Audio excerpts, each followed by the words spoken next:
Nga hëna ka nisur vaksinimi kundër gripit sezonal. Në rrethin Shkodër kanë bërritur 14.000 doza vaksinash të llogaritura për disa kategori. Nga dita hanë kena fillu vaksinimin në gripit sezonal, si çdo vit. Në drejtorinë tonë, në rrethin tonë kanë ardhur rreth 14.000 doza vaksinë të llogarita për kategori të ndryshme, siç janë personeli shëndetësor, smurt kronik, punojësit e institucioneve të kujdesit afatgjatë, që përfshihen këto azilet e pleqve, për mësuesat, për edukatorët, për ushtarakët, për punojësit e policisë dhe për gjithë personat që mund të kenë dëshirë të aplikojnë vaksinën e gripit në për qana shëndetësore të lagjet e tyre.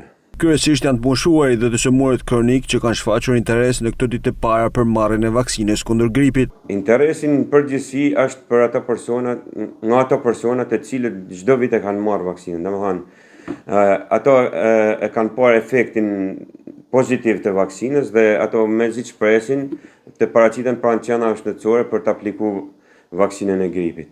Moshat janë 60 vjeç dhe të smurt kronik. Sipas krye vaksinatorit Arben Xhabia, në 3 ditët e para janë marrë rreth 1.200 doza. Deri në këto momente që flasim janë rreth 1.200 persona të cilët kanë aplikuar vaksinën e gripit. Rësia e këtij viti është aplikimi përmes e-Albania, ku të gjithë qytetarët mund të rezervojnë datën dhe orën për të kryer vaksinën për vete ose fëmijët e tyre.